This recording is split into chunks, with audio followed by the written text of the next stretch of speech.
Christian nationalists are mobilizing. They want to turn America into a Christian theocracy. Our secular democracy is in danger. All personal liberties are in jeopardy. Vote like your rights depend on it. And join the Freedom from Religion Foundation, an association of atheists and agnostics working to keep religion and government separate.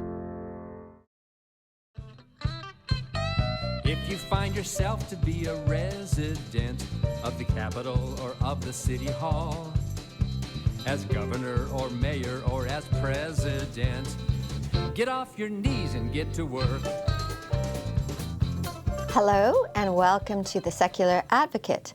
I'm Laurie Gaylor, president of the FFRF Action Fund, the advocacy arm of the Freedom from Religion Foundation.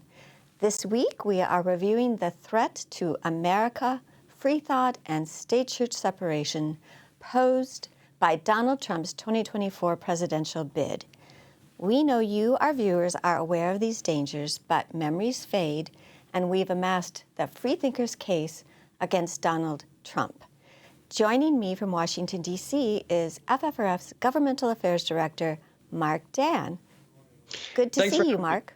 Good to see you, too. Thanks for having me. And we've got less than 2 weeks to go until E-Day, the last day for voting. So we've got a lot of really good stuff to talk about today.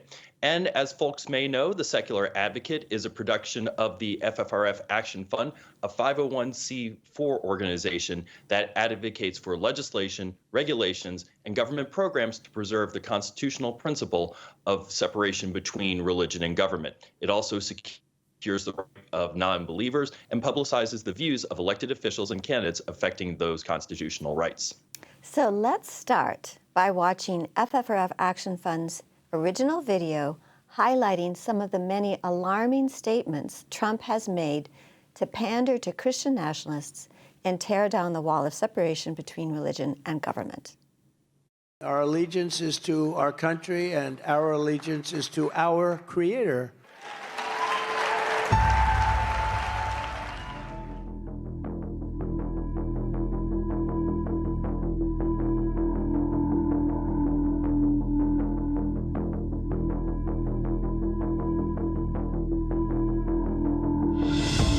As soon as I get back in the Oval Office, I'll also immediately end the war on Christians. I will also create a new federal task force on fighting anti-Christian bias. I will close immediately the Department of Education. I will get rid of and totally destroy the Johnson Amendment, total and complete shutdown of Muslims. We will root out the communists, Marxists, fascists, and the radical left thugs that live like vermin within the confines of our country. Christians, get out and vote just this time. You won't have to do it anymore. 4 more years, you know what? It'll be fixed, it'll be fine. You won't have to vote anymore, my beautiful Christians. I love you, Christians. I'm a Christian. I'm proud to be partnering with my very good friend, Lee Greenwood, in connection with promoting the God Bless the USA Bible. This Bible is the King James Version and also includes our Founding Father documents. Our Founding Fathers did a tremendous thing when they built America on Judeo-Christian values. All Americans need a Bible in their home, and I have many. It's my favorite book. 2 Corinthians 3:17, that's the whole ball game. I'm wondering what 1 or 2 of your most favorite Bible verses are and why. I wouldn't want to get into it because to me that's very personal. You know, when I talk about the Bible, it's very personal, so I don't want to get into verses. I don't want to get into... There's no verse that means a lot to you that you think about or cite? The Bible means a lot to me, but I don't want to get into specifics. We must make America pray again.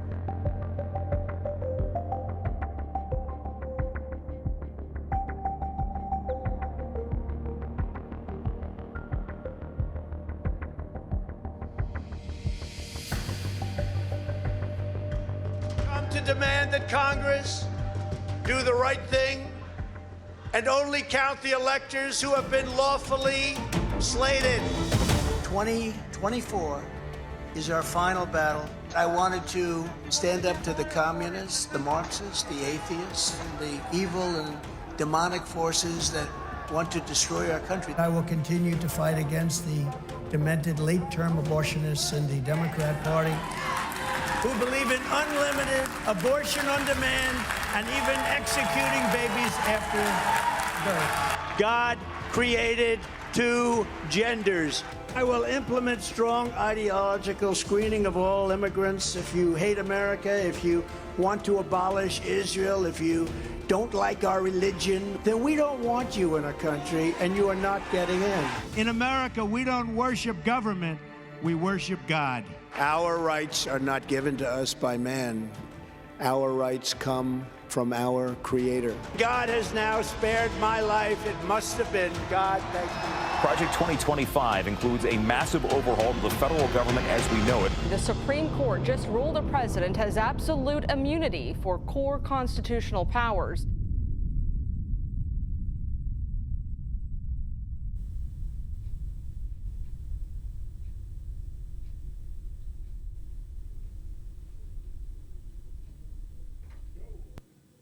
And thank you to Leo Costello, our producer, for putting that video together. That video is entitled Donald Trump's Christian Nationalist Grift for Power, and it can be found on the FFRF Action Fund YouTube channel, so please share it.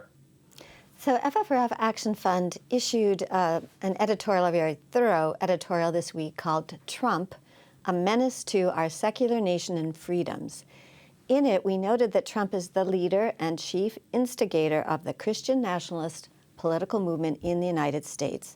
And the editorial summarizes point by point in more detail than we can here Trump's positions on religion, separation of state and church, his threats to freedom, personal liberty, and the future of U.S. democracy. But let's parse a few of the statements that we just heard more closely. All right. Christians, get out and vote. Just this time. 4 more years. It'll be fixed. It'll be fine. You won't have to vote anymore, my beautiful Christians. So obviously, this is him telling his evangelical base, which is mostly white evangelicals voting for him, many Christian nationalists, that he's going to turn America into a Christian theocracy. That's how I read it. How do you read it, Mark? I think that's pretty much head on. Look, we know from our friends at the Public Religion Research Institute that white evangelical Protestants make the strongest backers of Trump at 81%, followed by white Catholics at 61%, white mainline non-evangelical Protestants at 60%. Of course, by contrast, more than 8 in 10 of black Protestants back Harris, as do 70% of the religiously unaffiliated Americans and 61% of Hispanic Catholics. But you can definitely see where there's a very strong correlation, and again, this is backed up with our friends at PRI, of evangelical support and voting for Trump and Christian nationalist beliefs. So let's look at the next quote, which is showing Trump being overtly pandering while he's also promoting his God Bless America book that is so far making him a tidy $30,000 in royalties.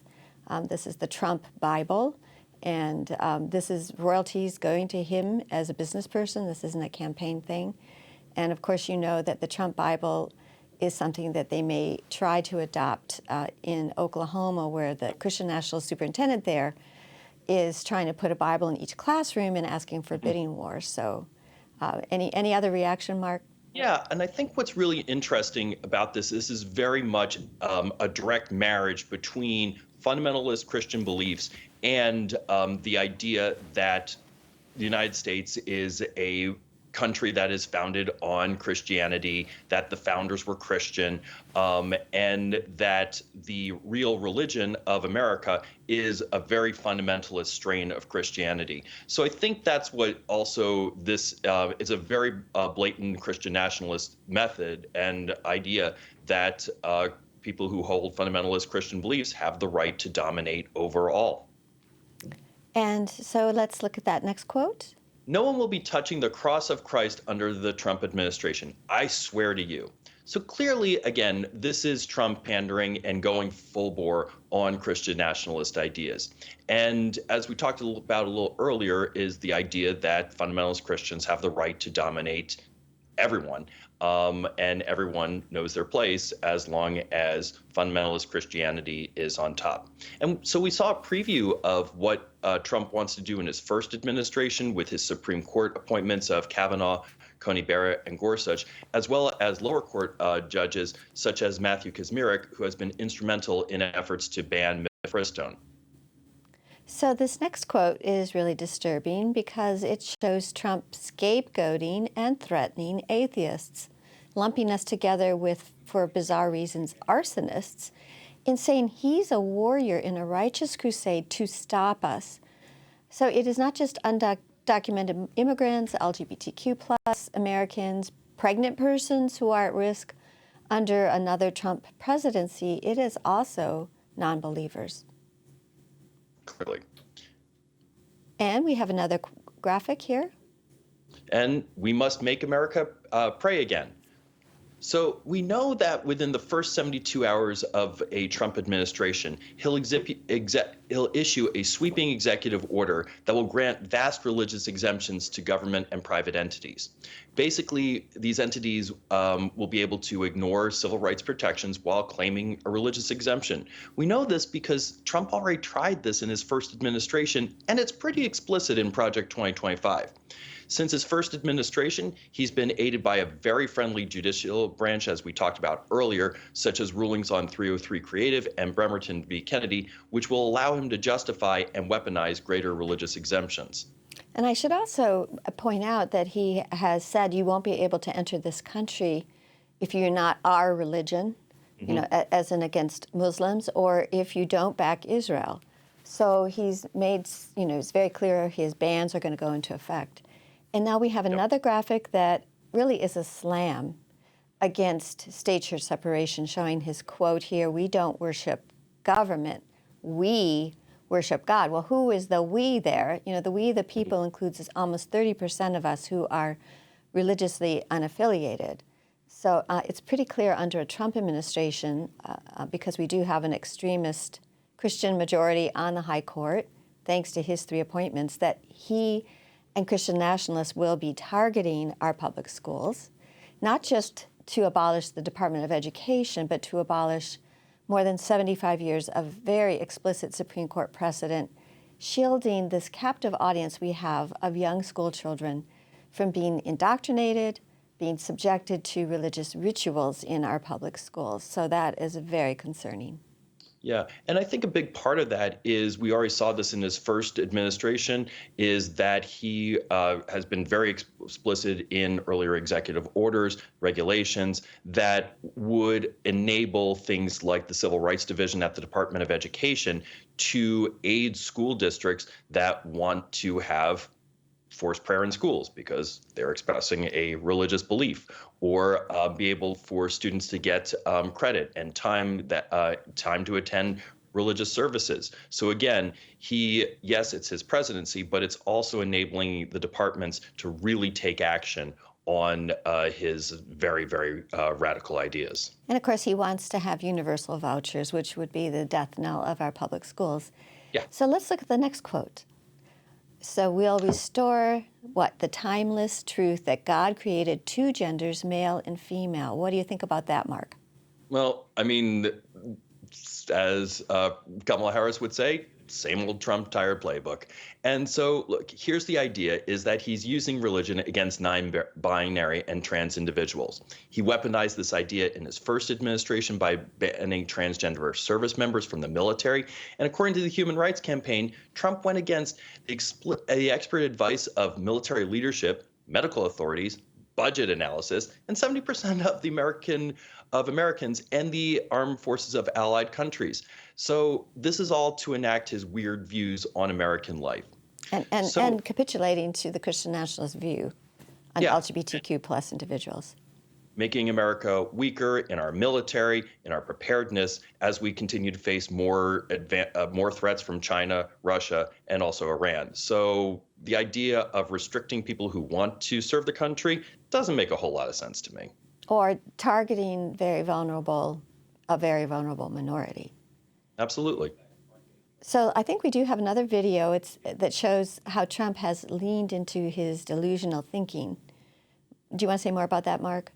Yeah, and I think that these next couple clips are from a bizarre and eerie 3-minute video Trump himself has posted on social media. And it's not an accident that we're seeing Trump talking about how he has been ordained by God, how a lot of his supporters, we saw this on January 6th, with ideas that Jesus is my savior, God, Trump is my president. So again, he's conflating the idea that he has basically supernatural authority. Yeah, divinely appointed, divinely saved. So let's look at that video.